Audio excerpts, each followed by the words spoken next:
እንዴት ናችሁ? ብዙ ጊዜ በተደጋጋሚ የምትጠቀሟቸው ቃላቶች ትክክል የሚመስሏችሁ ግን እንደው በመግባቢያ ደረጃ ምንም ችግር የማይፈጥሩ ነገር ግን እንደው ከግራመር ከቋንቋው ሕግ ስርዓት አንፃር ደግሞ ትክክል ያልሆኑ ነገሮች አሉና እነዚህን ቃላት ዛሬ በደንብ በክፍል 4 እንድታዩ ፈልጋለሁ። ለምሳሌ get in ስንል get on ወይም ደግሞ get with ሚል ቃል ደግሞ አለ። አሁን እነዚህ ያው ኢንተርቼንጀብሊ የምንጠቀማቸው ቃላቶች ነው የሚመስሉ አንደኛውን በአንደኛው ተክተን ነገር ግን get in get on get with የሚለው በተለያየ የስትራክቸር ሰንተንስ ስትራክቸር አመሰራረት ራሳቸውን የቻሉ አገልግሎት ነው ያላቸው።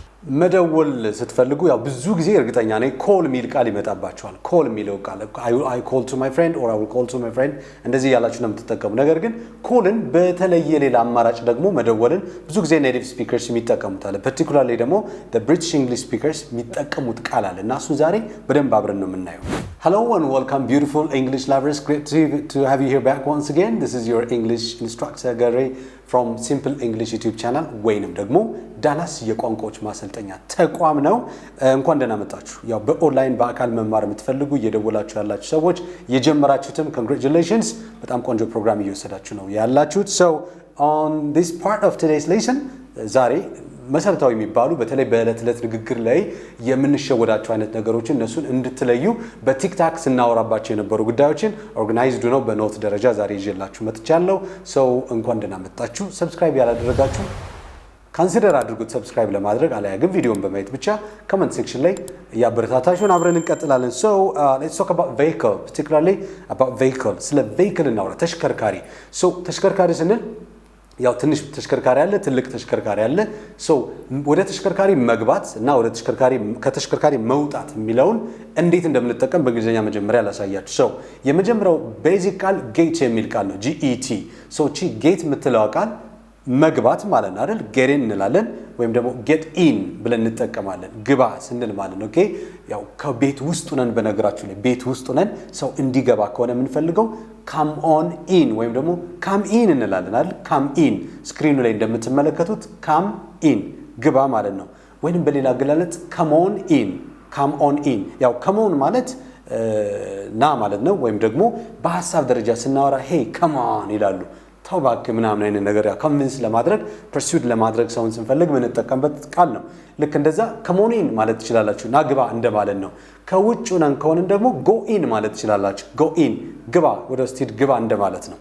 አሁን እሱ አይደለም ዋናው ዓላማዬ። ጌት የምትለውን ቃል ካየን ዘንዳ get in ሚል ቃል አለ። ለስሞል ቬሂክልስ ለትንንሽ ተሽከርካሪዎች get in ብላችሁ መጠቀም ትችላላችሁ። ኦኬ ለምሳሌ እኔ ወደ ታክሲ ልገባ እችላለሁ። ኦኬ I'm getting in the taxi I'm getting in a taxi ወይም the taxi ማለት ትችላላችሁ። ያው ዘምትለው ራሱን የቻለ ሌላ ትርጉም ስላላት ማለት ነው። So I'm getting in a taxi I'm getting in the taxi ወደ ታክሲው እየገባው ነው። በሌላ አገላለጽ ደግሞ ሰፊ ትልቅ የሆነ ተሽከርካሪ ላይ ገብቼ መቆም የምችልበት ምናምን አይነት ስፔስ ያለው በስ ሊሆን ይችላል፣ ትሬን ሊሆን ይችላል፣ ፕሌን ሊሆን ይችላል። ትልቅ ነው። So ግዝፈት ስላለው get on ሚለውን እንጠቀማለን። ኦኬ I'm getting on the bus ማለት እችላለሁ። I'm getting on a bus ማለት እችላለሁ። ስለዚህ get in የምንለው ለትንንሽ ተሽከርካሪ ነው። get on የምንለው ደግሞ ገብተን መቆም የሚያስችል አይነት ስፔስ ያለውን ተሽከርካሪ get on ሚለውን እንጠቀማለን።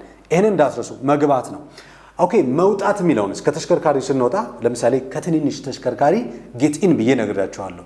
ሶ መውጣት ከሆነ ደግሞ ለትንሽ ተሽከርካሪ ምን ብለን እንጠቀም እንችላለን? ኦኬ ለትንሽ ተሽከርካሪ መግባት get in ካልን መውጣት የሚለው ምን ብለን እንጠቀም እንችላለን? get in የነበረውን get out of የሚለው ማለት ነው። ኦኬ get out of ብለን እንጠቀማለን። በነገራችሁ ላይ ከህይወታችን አንድ ሰው ከህይወታችን እንዲወጣልን በቃ ስለኛ እንዳይመለከተው anymore concerned እንዳይሆን ስንፈልግ get out of my life ማለት ትችላላችሁ። get out of my life ከህይወቴ ውጣልኝ። ያው ስክሪኑ ላይ ጽሁፉ ይቀመጥላችኋል። get out of my life get out of my life በሚል አሜሪካን pronunciation ተጠቅመን መግለጽ እንችላለን። alright so ከተሽከርካሪ ስንወጣ get out of a taxi get out of a taxi I'm getting out of a taxi just wait I'm getting out of the taxi ከታክሲ እየወጣሁ ነው ጠብቀኝ ማለት እንችላለን። get out of get in መግባት ነው። ለትንሽ ተሽከርካሪ get out of መውጣት ነው። እሺ ለትልልቅ ተሽከርካሪ ከሆነ ደግሞ ምን እንበለው? ለትልልቅ ተሽከርካሪ ደግሞ get on ነበር ያልነው። እሺ get on ከነበረ የኦን ተቃራኒ ምንድነው? ኦፍ ነው አይደል? OFF ስለዚህ get off a bus get off the bus ማለትም እንችላለን። ስለዚህ get off የሚለው የget on ተቃራኒ ነው። ለትልልቅ ተሽከርካሪ for big vehicles get on መግባት ነው፣ get off መውጣት ይሆናል ማለት ነው።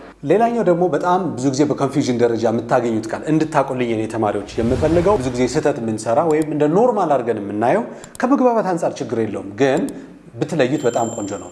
አንድ ቃል ልስጣችሁ meet የሚል MEET ሶስት አይነት አጠቃቀም ይኖረዋል። የመጀመሪያው meet ራሱ፣ ሁለተኛው meet up፣ ሶስተኛው meet with።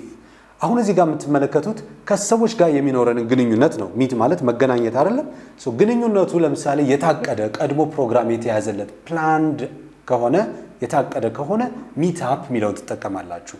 ለምሳሌ ከጎረቤቶቻችሁ ጋር በቀጠሮ የምትገናኙ ለሆነ ዓላማ ለዲስከሽን ሶሻል ዲስከሽን or social event ካላችሁ ለዛ የምትገናኙ ከሆነ I meet up with my neighbors ማለት ትችላላችሁ or I will meet up with my neighbors this afternoon ማለት ትችላላችሁ። ኦኬ I will meet up with my neighbors this afternoon planned ነው። በቃ እገናኛለሁ ከሰዓት እንገናኛለን ነው። ኦኬ meet የሚለውን ደግሞ I meet my friend ማለት ትችላላችሁ። I meet my friend this afternoon ዛሬ ከሰዓት ጓደኛዬ ጋር እገናኛለሁ። I will meet ማለት ይቻላል። I meet የሚለውን መጠቀም ትችላላችሁ። I will meet my friend this afternoon with የለውም ማለት ነው። ኦኬ ወይም ደግሞ up የለውም። ሶስተኛው ግን with ሚል ደግሞ ያለው meet with የሚለው meet with የምንለው ኦርጋናይዝድ የሆነ እንደገና ደግሞ በጣም ፎርማል የሆነ ለቢዝነስ ዓላማ ለሆነ ኢሹ ለሆነ ፓርቲኩላር ኢሹ የምትገናኙ ከሆነ ቦስ ጋር ለምሳሌ ስለ ቢሮ ለማውራት ማዳም ጋር ስለ ስራችሁ ለማውራት ፕሮግራም ካላችሁ I will meet with my boss this afternoon.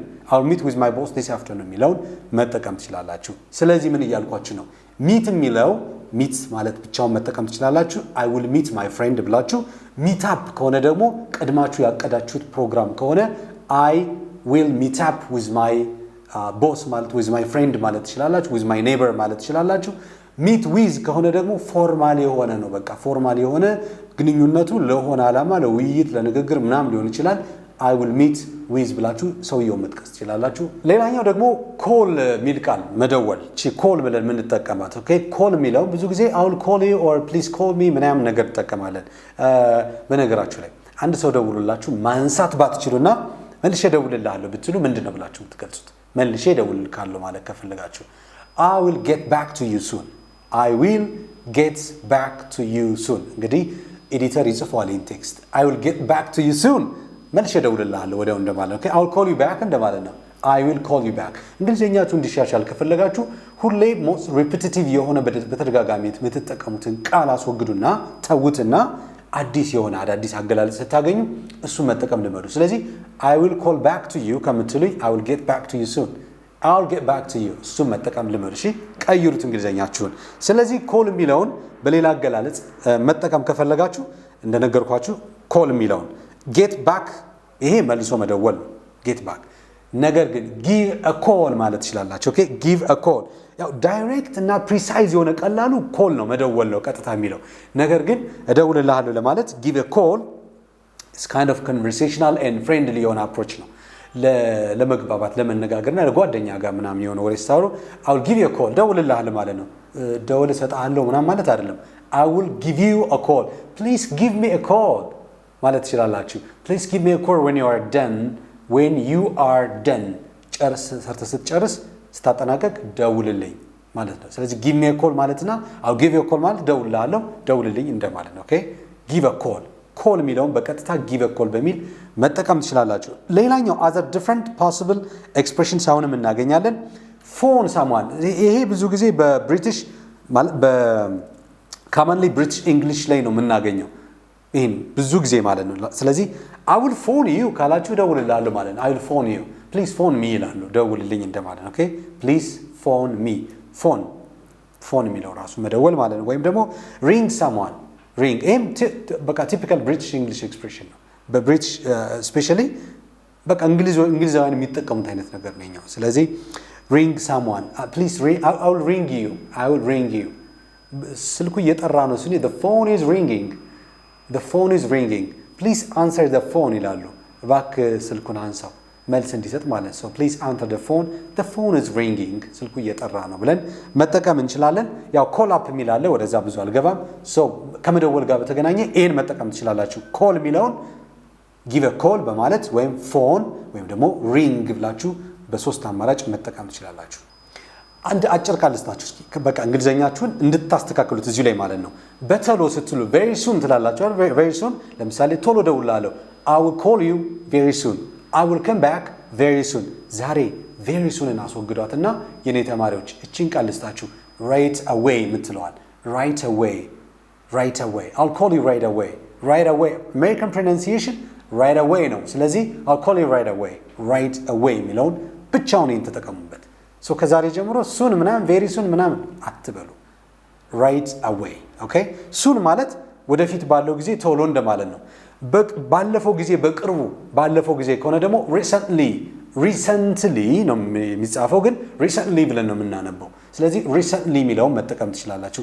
ስክሪኑ ላይ ተመልክቷል recently የምትለዋን ቃል እሱም መጠቀም ትችላላችሁ። ወደፊት ከሆነ soon ነው የሚባለው፣ ያለፈው በቅርቡ ከሆነ ደግሞ recently ብላችሁ መጠቀም ትችላላችሁ ማለት ነው። እቺን ፍሬዝ ደግሞ ተመልክቷል sooner or later ከሱን ጋር በተገናኘ sooner or later የሚል ቃል ደግሞ አለ። sooner or later ማለት ሱን ያው በቅርቡ ነው፣ ሌተር ደግሞ በኋላ እንደማለት ነው። በትርጉም ደረጃ ግን እንደዚህ ኢንዲቪጁዋል ወርዱን እንዳትተረጉሙት ኦኬ። after some time after short time ማለት ነው ኦኬ። after a while እንደምንለው ከተወሰነ ጊዜ በኋላ ስንል sooner or later ማለት ነው ኦኬ። I will be with my dad sooner or later በቃ አባቴ ጋር አገናኛለሁ በቅርቡ after a short period of time ከተወሰነ ጊዜ በኋላ እንደማለት ነው። ባጭሩ በቅርቡ የሚለውን ብትይዙ ጥሩ ነው sooner or later የሚለው ማለት ነው። we're not exactly sure when it's going to happen መቼ እንደሚሆን እርግጠኛ አይደለንም፣ ግን በቅርቡ ብለን unspecific የሆነ ታይምን ተጠቅመን መግለጽ እንችላለን sooner or later የሚለውን እንይዛለን ማለት ነው ኦኬ። ሌላኛው መልበስ የሚል ቃል ደግሞ ምንድነው? መልበስ የሚለው ታውቁታል wear ነው የምትጠቀሙት አይደል? ብዙ ጊዜ wear የሚለው እሱን ነው ወደ ጎን እንተውና dress የሚል ቃል ልስጣችሁ dress DRESS። ነገር ግን ድሬስ እና ድሬስ አፕ ይለያያሉ። እነዚህ ሁለቱ ቃላቶች ተመልከቱ። ድሬስ አፕ ሁለቱ ይለያያሉ። ድሬስ ማለት መልበስ ነው፣ ድሬስ አፕም መልበስ ነው። ግን ምን አይነት አለባበስ ነው? እንዲህ ካዥዋሊ የምንለብሰው አይነት ልብስ ከሆነ ድሬስ አፕ እንላለን ኦኬ። ድሬስ ብለን እንጠቀማለን። አይ ድሬስ ምናምን ብዬ ላወራ እችላለሁ። ድሬስ አፕ ከሆነ ግን ፎርማል የሆነ ለሆነ ኦኬዥን ለሆነ ዓላማ የሚያገለግለኝ ሱት ምናምን ሊሆን ይችላል ራይት። ፎርማል የሆነ አለባበሴን ዝንጥ ሽክ ብለን መልበሱን ድሬስ አፕ ብለን ትጠቀማለህ ማለት ነው ኦኬ።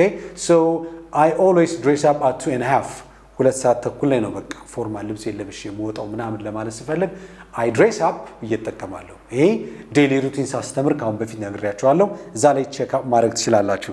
ግን ይሄን አባባል ደግሞ በሌላ አማራጭ ሲጠቀሙ ትሰማላችሁ። get dressed ብለው ይጠቀማሉ get dressed። እዚህ ጋር ብዙ ጊዜ አሁን ልበስ ቶሎ በልበስ ምናምን ትላላችሁ please get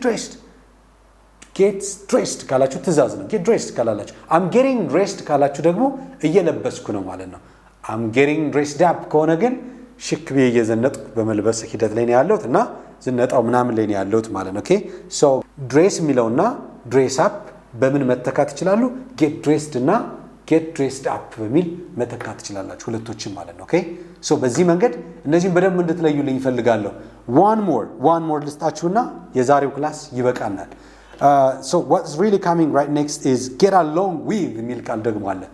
get along with ከሰዎች ጋር መግባባት ከሰዎች ጋር መስማማት ምናምን የሚለውን ነገር ከስራ ባልደረቦቻችን ከአሰሪዎቻችን ከአለቆቻችን ከጓደኞቻችን ጋር መስማማት የሚለውን ደግሞ kind of positive association መኖሩን ቀና ግንኙነት መኖሩን ለመግለጽ ትፈልጉ get along with ማለት የሚለውን ቃል መጠቀም ትችላላችሁ።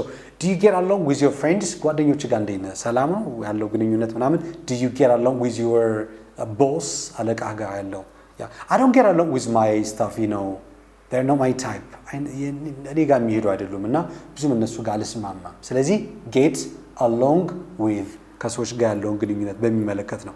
ይሄን አረፍተ ነገር በብዙ ኮንቴክስት መጠቀም ትችላላችሁ። ጓደኛ ጋር፣ ስራ ባልደረባ ጋር፣ አለቆቻችን ጋር፣ ቤተሰቦቻችን ጋር። ለምሳሌ my friend is not getting along with his family ቤተሰቦቹ ጋር ጓደኛዬ ብዙም አይደለም he's not getting along with his family ቤተሰቦቹ ጋር ጥሩ አይደለም ግንኙነቱ በሚል መጠቀም ትችላላችሁ ማለት ነው። It was actually part 4 for today. Thank you very much. I really appreciate your presence here, and I hope some of you guys joining maybe for the first time right now. I hope you are gonna consider just getting subscribed to the YouTube channel. Thank you so much, everyone. I'll see you another time with part 5. Till then, stay blessed. Bye bye.